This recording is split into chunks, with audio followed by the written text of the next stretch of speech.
भारत का योद्धा कभी मरता नहीं। देश के रक्षक बिपिन रावत की कहानी। समर के सिपाही, सरहदों के सेनापति, योद्धा जनरल को देश सैल्यूट करता है। सर झुक जाते हैं उनकी शहादत में, जो रहते थे देश की हिफाजत में। नमस्कार, आप देख रहे हैं माय भारत न्यूज़ और मैं हूं आपके साथ आकांक्षा मिश्रा। एक ऐसा दर्दनाक हादसा हुआ जिसने देश के सभी लोगों की आंखों को नम कर दिया। भारत के पहले चीफ जनरल यानी CDS बिपिन रावत हम लोगों के बीच अब नहीं रहे। तमिलनाडु के कुन्नूर में उनका हेलीकॉप्टर क्रैश हो गया, जिसमें देश के रक्षक बिपिन रावत और उनकी पत्नी मधुलिका समेत 13 लोगों का निधन हो गया। इस दर्दनाक हादसे में helicopter pilot group captain Varun Singh बच गए हैं, जिनका इलाज इस समय अस्पताल में चल रहा है। इस दिल दहलाने वाले हादसे में हमने एक ऐसे योद्धा को खोया है जो सदैव हमारी रक्षा में तत्पर रहे हैं। उनकी बहादुरी के किस्सों में जाएं तो हर एक लम्हा हमारे देश का सर गर्व से ऊंचा कर देगा। आइए देखते हैं हमारे देश के रक्षक बिपिन रावत की कहानी। देश के रक्षक बिपिन रावत की जीवन की कहानी। जनरल रावत का जन्म उत्तराखंड के पौड़ी गढ़वाल जिले में 16 मार्च 1958 को एक सैन्य परिवार में हुआ था। पिता लक्ष्मण सिंह रावत लेफ्टिनेंट जनरल के पद से 1988 में रिटायर हुए थे। बिपिन रावत का बचपन उसी माहौल में भी था। यही कारण रहा कि पिता की राह पर चलने से उनके कैरियर की राह तय करने में निर्णायक साबित हुआ। उनकी शुरुआती पढ़ाई कैम्ब्रिज हाई स्कूल देहरादून और सेंट एडवर्ड स्कूल शिमला में हुई। उनमें पढ़ने की ललक कूट कूट कर भरी थी। सैन्य कैरियर के दौरान भी वह कोई ना कोई कोर्स और डिग्री हासिल करते रहे।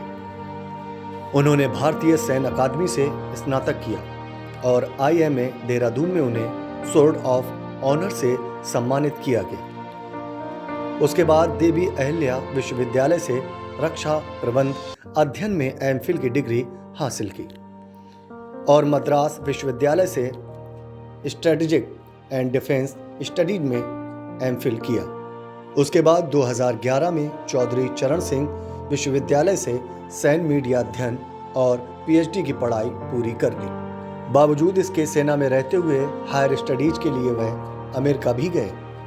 वहां उन्होंने डिफेंस सर्विस स्टाफ कॉलेज से डिग्री ली और फोर्ट लिवरवर्थ में हायर कमांड कोर्स भी किया। कैसे बने देश के रक्षक बिपिन रावत? 16 दिसंबर 1978 को सेना की 11वीं गोरखा राइफल्स की 5वीं बटालियन में कमीशन मिला। उनकी पहली पोस्टिंग मिजोरम में हुई। वहीं से उन्होंने इस बटालियन का नेतृत्व किया और शुरू से ही अपने कार्य की ईमानदारी, जोश, जुनून और लगन के साथ निभाते रहे। इसी जोश जुनून के कारण अक्सर अधिकारियों की नजरों में रहे और उन्हें जो भी काम सौंपा गया उसे पूरी निष्ठा और ईमानदारी से किया। देश के रक्षक कई अहम ऑपरेशंस में भाग लिया। युद्धों के अलावा देश और विदेश में अशांत क्षेत्रों के मिलिट्री ऑपरेशंस में उनकी सक्रिय भागीदारी रही। इससे उन्हें शीर्ष पदों पर आने के बाद युद्ध की रक्षात्मक और आक्रामक नीतियां बनाने में मदद मिली। रावत ने दक्षिणी कमान के कमांडर और सह सेनाध्यक्ष का पदभार भी संभाला था।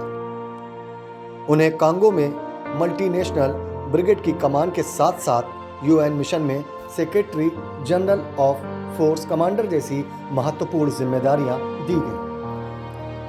रावत को लिखने का भी शौक था और राष्ट्रीय सुरक्षा पर लिखे गए उनके लेख दुनिया भर के सैन्य जर्नल्स में प्रकाशित हुए।